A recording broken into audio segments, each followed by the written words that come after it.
If you just take the time to say, hey, what do I actually care about? Like, what are the things I truly care about? And I think if you were to do that exercise, you would have like a little list of things that actually matter to you. And the problem is with life is that you get so busy doing all these things that the things that you actually care about don't get done. You don't tell your time what to do, it's going to be gone. Yeah. And you're going to be like, how the heck did that happen? But you also have the opportunity to be intentional and tell your time where to go. It's obviously really hard, right? You kind of have to pull back and be like, whoa, whoa, whoa, that's outside of our realm of values. The very, very base level, like sitting down and actually figuring out what do you prioritize and then putting those priorities in order. I'm excited about this one. Me too. I've been thinking about it all day. Yep. On Monday night is date night for us every week. We never miss a date night. And this Monday we were talking about, okay, what should we talk about on the podcast this week? And we record on Thursdays. We've had a couple days to sit on it, think about it. Mm-hmm. And we came up with some good ones. We did. Well, thanks to ChatGPT. ChatGPT helped. We kind of used ChatGPT to kind of ideate, and then we kind of like, okay, narrowed it down. And well, between ChatGPT and then asking on Instagram for like, hey, what do you guys want us to talk about? We've got a couple years worth of ideas. Yeah. So I think we'll just start letting ChatGPT run the marriage. You know what? Why not? Why not? Do you guys use ChatGPT? I hope everybody uses that. That thing is awesome. Anyways. Yeah. So as we're recording this, it's Holy Week. So Holy Week. We are recording about at least a month or so before it's released. But as we're recording, it's Holy Week, which if you're a Christian, you know it's a really, really big week in our faith. So we're super excited gearing up for Easter and all of those fun things. But before we get going too far, I just want to let everybody know that if you are able to come hang out with us live, we actually record our podcast live on Instagram. Live on Instagram. And you can kind of ask questions, and we try to make it as interactive as possible with you guys. That's right. So you can come hang out with us there. And then that's like a total sneak peek. The episode doesn't get published to Instagram. So it's just if you hang out with us live and you're able to catch it, you can do that. Other than that, you've got to wait about a month before it's actually released on YouTube, Apple Podcast, Spotify, all of that fun stuff. The whole shebang. So, of course, the standard podcast thing that you always hear, like, subscribe, share it with your friends, helps us out a lot.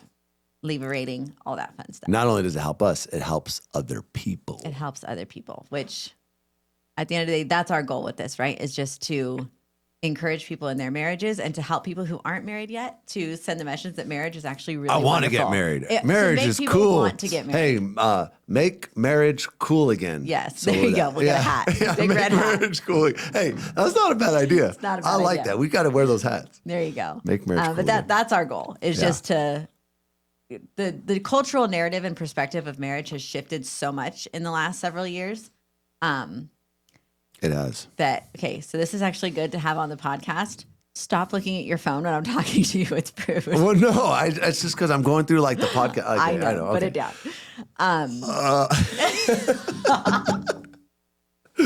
Just got called out big go. time. Holy smokes. But yeah, so the cultural narrative has shifted and changed a lot, and we just want to get back to marriage is a good thing. Marriage is a gift.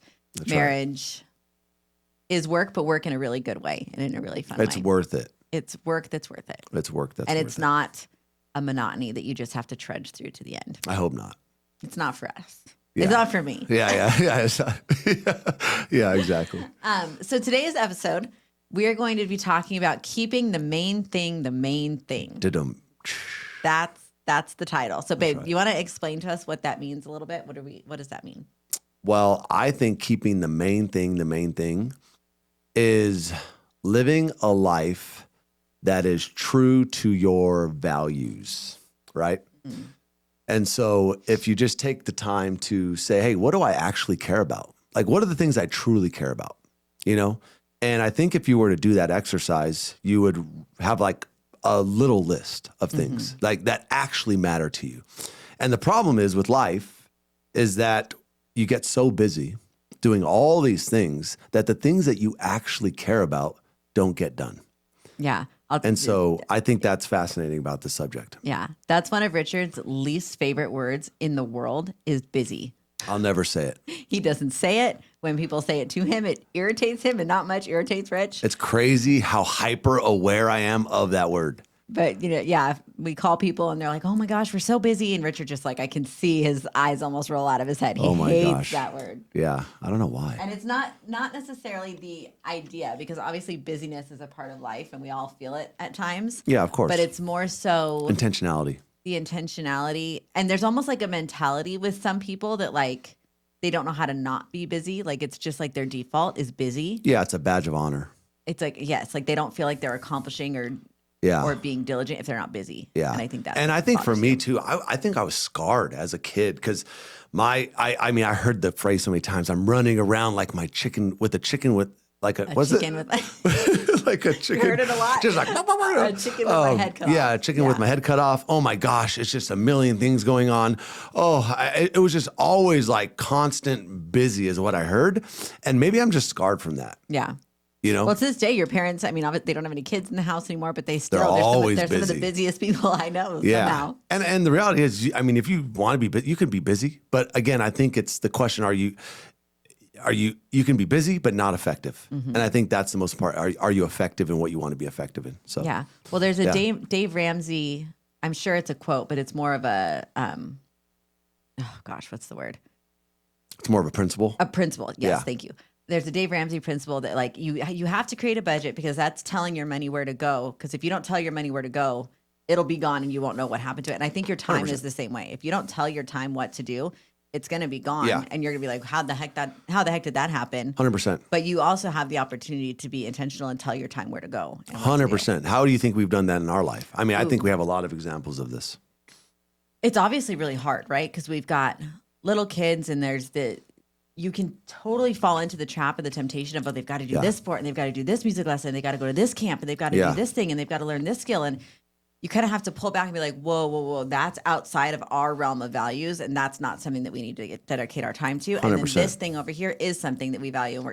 So I think at the very, very base level is like sitting down and actually figuring out what do you prioritize and then putting those priorities in order, right? 100%. Because, okay, this is another quote that I've heard you say that maybe you got from someone else, but you have to decide if it's urgent or if it's important, because everything is going to come to you and tell you that it's urgent. Yeah, But not everything's important. Not everything's important. Very few things are that important. Very few things are important. Yeah. So that would be my first step is like actually make a list of your priorities. And so, okay, for us, you've got faith. Then I've got my marriage and my husband. Then I've got my children and my family. And then I've got my home. And then, so the list of priorities is there. Yeah. So then when things are coming at me and saying, hey, I'm urgent, I can look and say, okay, well, you're saying you're urgent and you're saying you're urgent. But on my list of priorities, my husband's thing needs to come before this football thing. Right. 100%. And so you can kind of gauge where your time's going that way. 100%. Yeah, like for us, for like just a practical example, like we're never gonna do sports on Sundays. Right. You know what I'm saying? Like sports on Sundays is just not gonna happen. Right. Because the priorities would be out of order. Right. And so for that reason, baseball's just never been a thing we've been able to do. Yeah. That's not how baseball works. Yeah, unless we find a baseball league that is within that time frame, right? But they're not. But like another thing, right? Like we value family. So if there's ever a thing that says, hey, we can't prioritize like eating dinner as a family. Like we're big on just eating dinner as a family. We're all either it's like we're around the table or we're somewhere in a restaurant, but we're all together. And if that were ever to come into question whether or not we could do that, well, we wouldn't do that thing. Mm-hmm. You know what I'm saying? And obviously as the kids grow, that changes, right? Because, someone might get a job that requires them to work on a Sunday or that requires them to work leave. So that evolves. But right now our kids are young we're in, and they're on our time for now. And so, And then like same thing for me, like look, for me personally as a man, like the family and marriage is going to come before work, right? So like now I have to work, but if there's ever a time where it's like, hey, I have my son's baseball game or my son's practice, I'm going to prioritize that over anything else. Mm-hmm. I mean, over work. Mm-hmm. You know what I'm saying? Because that's the priority.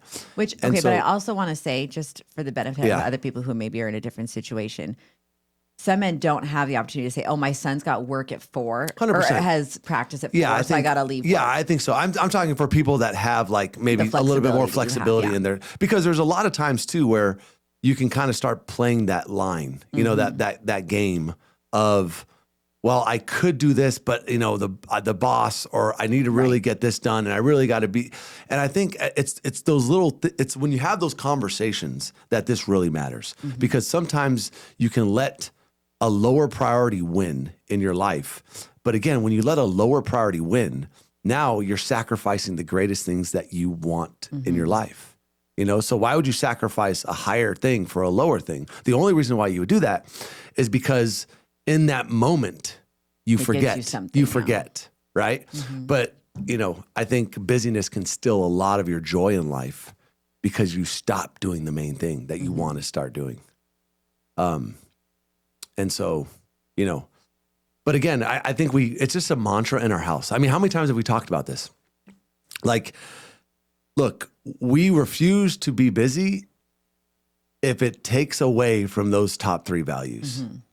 Like, if it takes away from church time and God time and that, we're not going to do it. If it takes away from us being a family together, we're not going to do it. And if it takes away from our marriage, we're just not going to, we won't do it. Right. Yeah. And it's a non-negotiable. Yeah. And so logistically, the way that we've kind of navigated those things is we've opted for sports that don't play on Sundays, right? So that's a big reason why we love football so much. It's just culturally, football is a Saturday thing.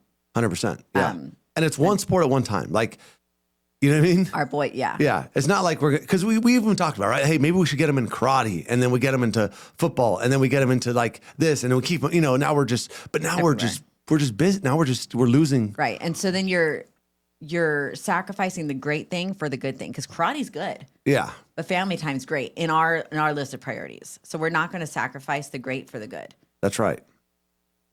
Yeah, exactly. So we've been very conscious about choosing sports that don't play on Sundays because it's a priority to us. We also, at least up to this point, we've been fortunate that our boys do one thing and our girls do one thing. And we're not going 4 different directions. We're going 2, because our boys do football, our girls do gymnastics, and that's kind of where they go. And we haven't really been confronted with having one of our boys being like, I want to play soccer and I want to play football. We haven't had that yet. Yes. Fortunately. So that's helped a lot with managing schedules and all of that kind of stuff. Oh, 100%. And I think the greatest lesson that I think I've learned, and again, I learned this mostly from you, but I think the cool lesson here is in marriage is the intentionality part. Because at the end of the week, you get so caught up in life. And there's a great quote on my phone. But basically the quote is that busyness will never prioritize your marriage. It'll never prioritize the thing. Read the exact quote, because the quote was so good. Yeah, the quote is good. Okay, ready? Yeah. If you don't intentionally build your life around your values, busyness will gladly build it for you, and it'll never prioritize your marriage. And so I think that can, again, it happens to us. It's not like it doesn't. Like, there's times where we just kind of get out of sync and we got to realign. But I think it goes back to being intentional. Right. It's and like we try to catch those really quick. And we're pretty good about catching them really quick. Yeah, because we always know, like, if we're not intentional about it, like, life will just steal your time. It'll just steal it. Yeah. So what do we do? Like, if we start feeling like, okay, we are just not on the same page, we're not syncing up here, what are some things that we do? What we have conversations about it. Talk about it. Yeah. We've had those conversations multiple times where it's like, we kind of just feel like, dude, we need to come back together. Yeah. We're as a marriage, we're just not, and I always know with my wife, because she's a little bit more disgruntled. Everything I do is never right enough. Yeah, it's never right enough. She notices things that are maybe she typically doesn't notice. And those are warning signs to me. Like, seriously, I'm being honest right now. Oh, I know. These are warning signs that, hey, there's something up here. This is not normal. And again, it comes out in these different ways, but I know what it really is. It's that we're not aligned. We're not in sync. Yeah. And I'm going to say this. Yeah. And stop me if you have to. Grab the shepherd hook and yank me off. But I never want to be vulgar. And I want to respect our marriage bed and the sanctity of that. So I don't want to ever go there. It's part of marriage, It's part of marriage. And it's something that people really struggle with. And so I feel like when we get to that place where everything's a little bit annoying and things that are bugging me that normally wouldn't bug me, it's normally because we haven't had sex in too long. And if we just go have a good time in our bedroom, things usually get a lot better really quick. And I'm like, oh, like maybe he's not that annoying. Maybe. He's not a butt. Right. Maybe we just needed to do that. It's a really good point. It's a really good point. And so, I think that can solve a lot of issues instantly. Like it's a kind of a more of an immediate kind of cure. And then what happens is you get the intimacy back and then you start talking. You talk again. You know what I mean? And you can talk in a way that's like really trying to understand one another instead of just trying to get your point across. Cause that's two different conversations, right? Yeah. And I'm honestly very hyper aware of this. Yes. Like, because I mean, I know how, when we're good. And I know what that feels like. And I know what it looks like. And I know what it smells like. When it stops looking, smelling, and feeling like that, I know immediately and I try to play the blame on me. Like, hey, what am I doing? Like, there's something up here. I got to figure this out. Right. You know? But am I wrong? Like, it's almost always that. Well, I think that's our process and it works. It's like, have some sex, talk about it, and then, get realigned. Get realigned. Yeah. I mean, I don't know if that's a framework, but maybe that's it. But it's amazing just the way that God designed things and the hormones and stuff that are really like, it just makes things much smoother. Yes. Yeah. So I don't really know where I'm going with that, but I thought it was worth saying. Yeah. And here's the thing too, like at some point or another, okay, look, perfect example of this. Okay. Tonight, Armor has practice. Okay. Yes. Yeah, it's a perfect example. Okay. This is a perfect example. There you go. Yeah, Armor, our son, he's 8 years old. Mm-hmm. He has football practice tonight, and we're not going to go. It also was not supposed to be tonight. It was supposed to be. Yeah, still the point, Matt. Monday. The point is the point. Yeah. So like, he's got football practice tonight. We're not going to take him because we have a family birthday. And so now we look at just what are the values, right? Then, you have to go to that list of priorities. We go back to the values. And so we value family over sports. So because of that, we're going to do the family thing. And it's an immediate family thing. It's not like a distant cousin. Like it's an immediate family thing. We find that more valuable in our family. So we're not going to take him to practice. Right. And if practice hadn't changed, we would have, we can kind of work our schedule around practice too, because obviously practice is important and sports are important if they're on a team. But we, coach changed it last minute. So we just say, sorry, coach, we can't make that one. That doesn't work for us. Yeah. And we're totally comfortable doing that. And I'll give you another example. Mondays is our date night. Mm-hmm. And so, and for us, I think we both kind of place marriage above. I mean, again, it's kind of an interesting, but it's like kids and then marriage is on top of it, mm-hmm. right? And so because of that, every Monday is date night and Riker's got practice on Mondays. Well, sometimes he has practice on Mondays. Yeah. But we have date night on Monday. So we take Riker to practice. We watch a little bit of it. And then we go to date night. Well, yes. And we don't leave him there. The babysitter comes and meets us at the field. The babysitter I mean, that gets handled. But the logistics of it gets handled. But the point still remains is that we keep the main thing. Mm-hmm. And I think it's important to remember when you have those big blocks in your life, like something like date night. And look, date night's important. Not everybody can do it because everybody's in different. Like there was years where we didn't do date night. Years and years. We have to do a whole episode about it. We have to do a whole episode. But when you can do it, when you're choosing not to do it, that is getting rid of a big block in your life that should be a non-negotiable. Mm-hmm. Because that one activity can have so many other things in your life. Oh my gosh, be better. Like so many. Yeah. And by the way, I don't have my one call closer shirt on. I feel like I'm talking a lot. But I'm a big fan this. I love the concept of dominoes, mm-hmm. right? And it's so much so that our logo is literally the domino. And so if you look at our logo for One Call Closers, it's a domino tipping over a bigger domino, which tips over a bigger domino. And if you're listening to this, if you don't know this, a domino can knock over another domino that's 1.5 times its size. So literally, check this out. You can knock over one domino, and by the 23rd domino, it would be the Eiffel Tower that you would knock over.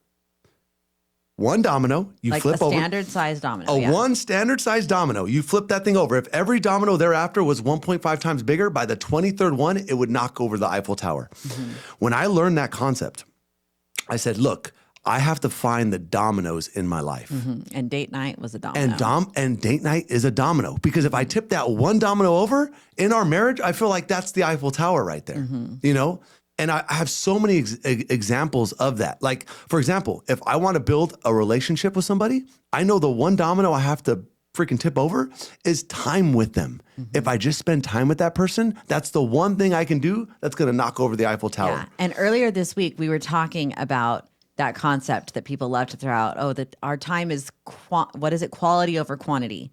I spend quality time with my kids, not quantity time. Yeah. I don't think, Okay, say what you had to say about that earlier this week, because I thought it was so good. Well, and I think you might have even told me this though. I might have stole this from you, but I think quality requires quantity. Well, I think we were sold a bag of nonsense with that idea. You can't have quality without the quantity. I don't think so. You can't. Yeah. But I think it's something that people say to justify their actions, To justify right? themselves, yes. It's like, well, I spent, quality 30 minutes with my kids. It's like, well, yeah, that might be true. But again, I do believe that quality is a factor of quantity. Yeah. And I think especially in American life, we can get really sucked into thinking, oh, we have to give our kids all these material things and all these experiences. And we almost do it in a way of absolving ourselves of guilt of not having the time. Yeah. And really all your kids want from you is your time. Yeah. They're going to tell you they want a zillion things, but what they really want is your time. Yeah, 100%.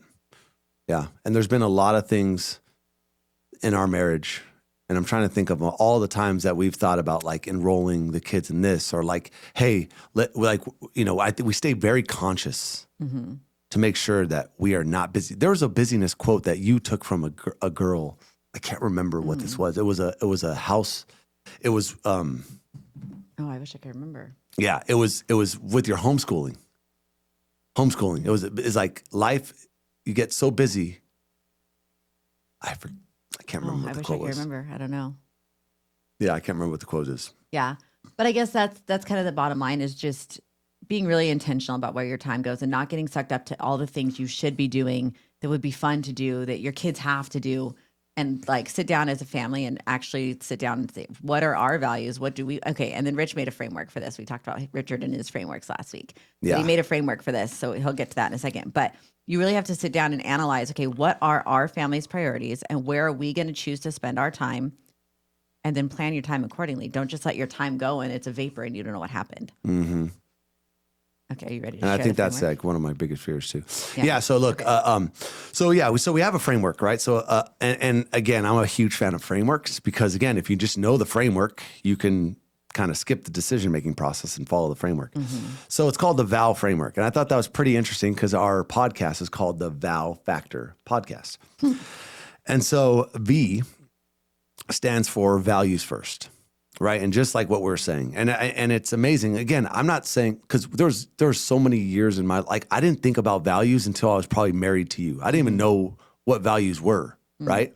But you are very intentional about that. So values first. What are your values? And then O is own your time. Now, you know your values. So now you own your time to say, hey, how can I prioritize those values? And then W is a weekly check-in. And I think mostly that's a weekly check-in with yourself to say, hey, at the end of the week, am I just living a busy life or am I living a life that is according to my values and how I want to live this life? And you and your marriage too. It's not just you, but both you guys. So there you go. It's called VOW. Values first, own your time, a weekly check-in. And I think in a lot of ways, we kind of follow this framework without knowing it because we've spent the time, and again, Navigators Council, I think, was a big help on this too. Yes. But, and we recently did another thing with Navigators Council where we wrote down like 21 of our family's values.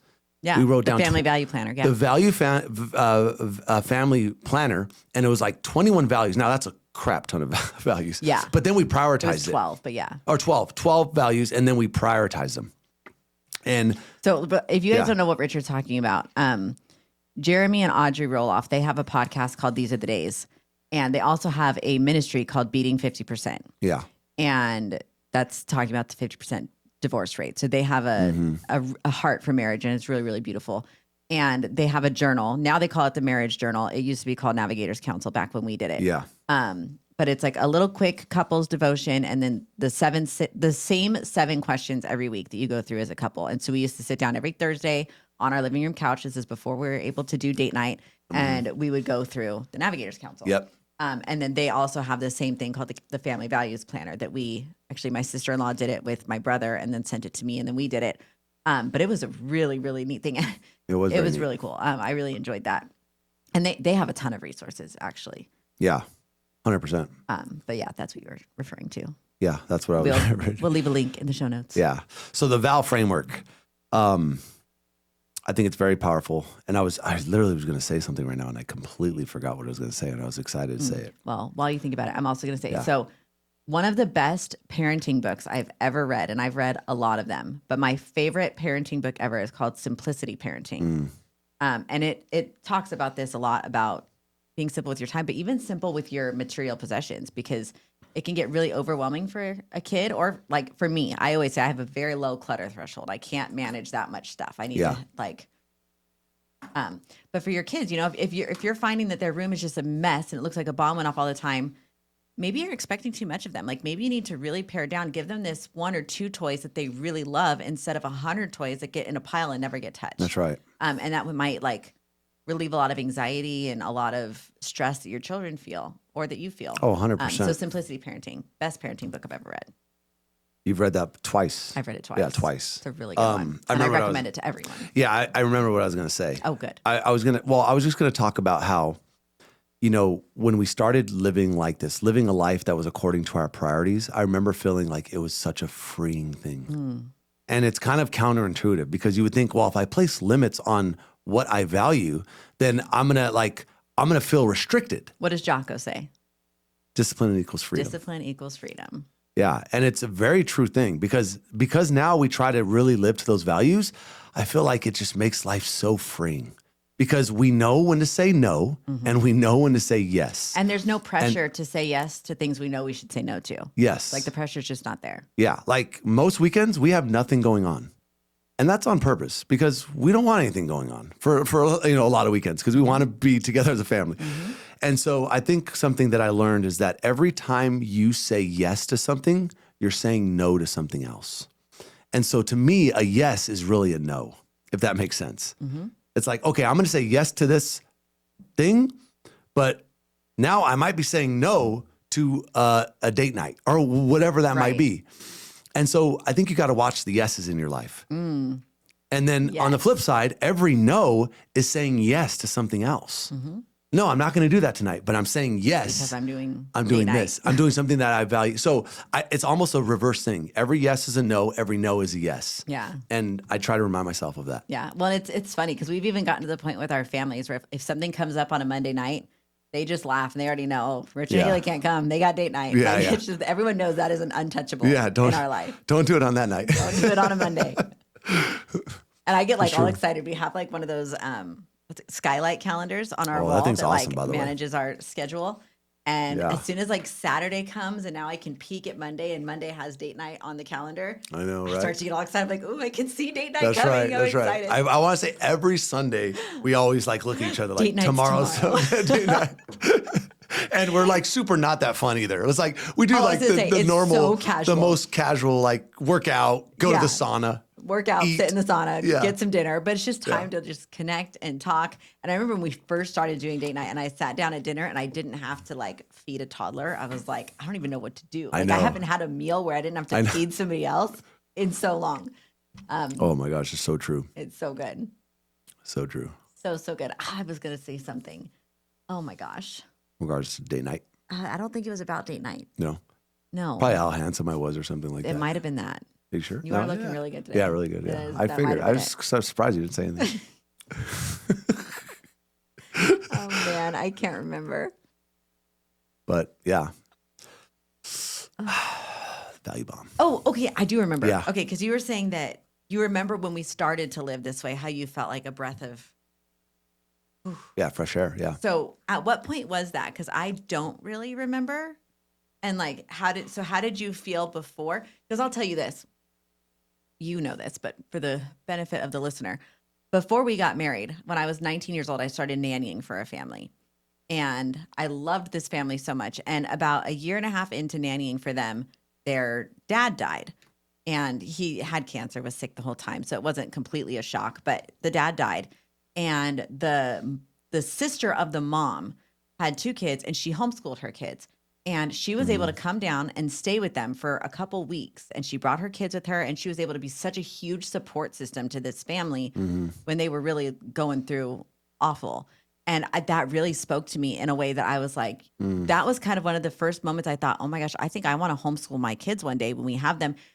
Because, and it didn't have anything to do with the education system. It was not anything other than I need to have that level of availability for the people in our life that we love, because that's a priority in my life. I knew I want to have that level of availability for people. That's right. So that was like one of those first pivotal, like, I'm going to be conscious with my time choices. But okay, so back to my question. When did you feel that switch, and how did you feel before? Oh, I mean, I felt it immediately. Like when we got married, or when did that switch happen? Pretty much when we got married. Okay. Yeah, because you did everything intentionally. Like that's what I noticed. It was like there was a reason why you did X. You knew why you did it. I never had thought like that. I just did stuff because I'm kind of an intuitive guy. So I just would just do stuff, but I would never think about why I'm doing it. But you brought that piece into my life. Right. And then you started a blog called The Intentional Essentials or Essentials or something like that. And that was all about intentionality. And so like literally, I think you've lived your life in a very intentional way where I didn't start even thinking about that until I got married. Okay. That makes more sense. I was kind of thinking you meant at some point in our marriage, we made this shift, and I didn't really remember that shift. So I was wondering what you had observed. No, I don't think, I think it was just immediately. Yeah. Okay. Like, cause I would always ask you, cause you would say, hey, I want X amount of kids, or I want to, something in the home, or the home done a certain way, but there was always a reason why. Like, you know what I'm saying? It wasn't because you just heard it or you just made it up. It was just like, no, you had like a deep rooted reason for it. Like, oh, that's interesting. Yeah. Okay. So say you have a family sitting in front of you right now, right? And they're kind of trapped in that busyness trap. Yeah. And they're like, okay, we know we have to get out of this, but we don't know how. Yeah. What would your advice be? What would you say? They're stuck in the busyness whirlwind. Well, I mean, that's it, dude. Like, that's why we have the framework. I mean, get together and what are your values? What do you guys want? Like your marriage, like, again, this is our value, but it doesn't have to be yours. You might say, screw it. We value friends. Like we want to be with our friends. We value, sports. Like maybe, hey, dude, we want to get to the NBA or something. Like there might be different values that you value, but they have to be yours. Right. And then when you know what those values are, that's where discipline comes in. Because if you're not disciplined with that, again, busyness steals your time. And so I think it's just the framework. Values first. What are those? Own your time. Now you know what your values are. Now you have to say, okay, my time goes to these values first and foremost. And then you have to check in with yourself. Am I doing, is this like, are we on track? Like, are we doing this? And again, there might be, if you're not living that right now, there's going to be some hard conversations and some hard things you might have to do. Right. That's what I was going to say. You've got to be really honest with yourself about what your values are. Because if you're saying, our values are church and this and this and this, but my son has pitching practice every Sunday, 100%. so we're not able to. You're going to have to look at yourself in the mirror and say, okay, either our values aren't what they say they are, or we're just not living according to our values. Yeah. But you're going to or you might have two people with two different values, and that you might have to confront that too. Maybe your wife thinks this, or your husband thinks that. Let's confront that then. Yeah. This might be controversial. Yeah. So we're going to get into the fun stuff now. Yeah. Say you're in that situation. Yeah. What do you do? It's the same framework though. I mean, like you sit down and you discuss it. Okay, that's cute. But you discuss it. Yeah. And now husband's got one idea, wife's got another idea. Yeah. What do you do? Well, I think at that point, again, I think as you discuss it, are they non-negotiables? Like, hey, are you saying that this is a non-negotiable in your life? Or are you saying this is what I do, but like, it's not maybe what I really want to be doing, I think is the thing. Because if you ask your husband, well, like, hey, I'm doing X. It's like, well, do you have a good reason for it? Like why, do you value that? Like, tell me about that. Right. And maybe after the discussion, he realizes or she realizes, you know what? I don't really value this. but it's just so ingrained in me that I thought I should be doing this, right? And so that might be the thing. Or it's like, no, this is really a value of mine. And I think that's where, as a couple and a married couple that's on the same page, if your husband or wife values this, then I think you have to try to value it too, in some degree, because like that's a value of theirs. Right. So you've got to be honest about, okay, is this really something that is a non-negotiable value for me? Or is it just something that's on the priority list, but not top value, right? Yeah. And then you kind of bend to the top value person. 100%. But say you've got two people. Husband's over here saying, no, Sunday morning church is our value. And that's a hard line for me. Yeah. And mom is over here saying, well, no, my son's going to go to the MLB and pitching practice is my number one value. Yeah. What do you do? If both are unwilling to relent to their value, well, I'll tell you what you do. Well, then I should ask you, what do you do? Now, this is where it gets controversial. And people are not going to like this, and that's okay. Yeah. Should have pointed to you. Oh, I don't know if I want him to see me for this part. Yeah. Okay, but woo, I meant it. Yasmin's in. Oh, yeah. Hey. Big Yasmin. At the end of the day, the husband is the head of the household, and he is the leader. And I think when you have two people that come to this hard, I think you relent to the husband. And that's hard to do. And I know women aren't going to like that. Yeah. But I feel very, very strongly that that's what you do. Yeah. But you have to have a reasonable husband. Yeah. If he's able to relent, he will. And you have to trust that. But then if he's not, I think you have to. Yeah. You have to go with that. You know, I think that is a hot drop for sure. And I think in our marriage, that's the exact, and again, we are a biblical family, right? So our life playbook is the Bible. Right. And the Bible clearly has that, like where God is the head of the home, is the head of the man, and the man is head of the home. And then, you know, the woman is right, you know, but it's not that I'm superior. It's not the man is superior. Not at all. It's just the headship of how things are designed, right? And so we live by that principle. And again, so I do think, look, I think it is the right way, but look, if you're able to do that, it makes things a lot easier because now we have an order of a chain of command. Into the really fun stuff. A chain of command. There's a chain of command, but it's a practice in submission, right? Which everyone hates that word. It's not fun. Yeah. But it's necessary.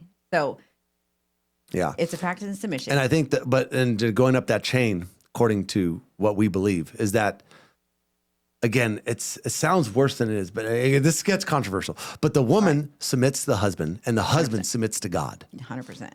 And that keeps everything in line. Again, by God's design. Right. You know? And so because our heart and our passion is that we want to see marriages thrive, right? So I feel like we would be doing a disservice to people to say that, can it work another way? Sure.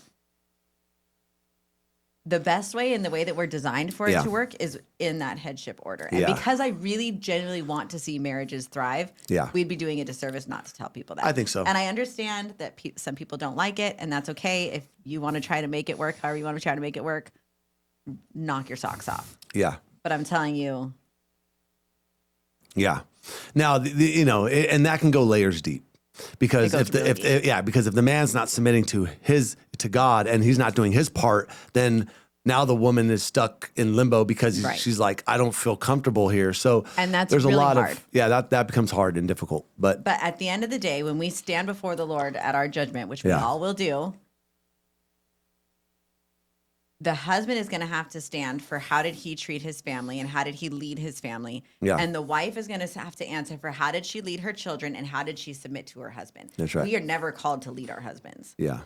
And we're never called to die for our husbands, but our husbands are called to die for us, right? Yeah. The man has a huge calling and we all want to think, oh, I could be a man. I could do it so much better. I should be the leader. It's like, well, no, the leader actually has a huge amount of responsibility. So I would say bow out graciously of that one. If you have the, you know, like we don't have to carry that responsibility, but you do. And that's huge. Yeah. Which is why on another episode, we're going to get into why I do believe everything that goes wrong in a marriage, in a large portion of it starts with the man. Mm-hmm. But that's a whole nother thing. Yeah. Yeah. So that's get into the really fun stuff. Yeah, it's pretty deep stuff right there. But that's how we have. I think that's what also simplifies our marriage. Mm-hmm. We have that. We have a We have hierarchy, and we a know chain of not command, hierarchy, but we have a chain of command. a chain of command, and by God's design, Mm-hmm. and that works for us. Well, it should work for everybody. Yeah. But like you said, there's so many layers to that. And in order to have that amount of trust and respect from your wife, you have to be a man worthy of that level of trust and respect. That's right. And that's where it gets really hard, because then if you have a wife whose husband doesn't have that, it's still what she's called to. Mm-hmm. It gets really, really hard. So I don't want to discount how hard that is for some women. And I am so blessed that I can just trust you with my life. And, I know that you're going to listen to me, take my input, and then make a decision. And I can really like rest in that. And a lot of women don't have that. So I want to be really sensitive to that fact. That's right. But in the ideal world, that is. Yeah. And there might be people listening that never considered that. Right. And maybe they're like, wow, maybe that's something to consider. Yeah. But yeah, I think at the end of the day, to recap kind of this whole thing, is that if, it's not easy, but if you can really just keep the main thing in your life, I think it's going to lead to more joy. It's going to lead to less stress. It's going to lead to just clarity, because you know how to make decisions now. It's like, wait, does that fall here? Oh, not a priority. I ain't going to do it. Screw it. Yeah. Or maybe it's like, hey, right now in this season, I have my priorities and I can take on this. I can do this. Mm-hmm. Fine, do that. Yeah. But it makes it like so much simpler. Yeah. So I guess the call to action for today's episode is like, sit down tonight with your husband or wife and go through what are our values. And then within our values, what are our priorities? And like really number those out. Yeah. And be really, really, really honest with yourself. And I have a simple thing. If people don't know what their priorities are right now, and they don't know what their values are, Look at your time. Yeah. Time and money. Where do you spend your time and where do you spend your money? And that will tell you all the priorities you need to know. Yep. And then you can figure it out from there. And then you can be honest with yourself. If you're not spending your time and your money in things that you really do value, you're going to have to make some difficult choices at that point. Let's go time. Let's go time. Oh, yeah. So that was a fun one. It got a little bit deeper than I thought that one was going to get. I'm going to give you guys a quick minute in case anybody has any questions that we can answer really quick, or any different perspectives. We're always open to those. Give it like... You suck. Yeah, you guys are the worst. I'll tune in next week, but you guys are really bad. But doesn't look like it, so we're going to get going. Get Thanks rolling. so much, babe. Love you. Love you.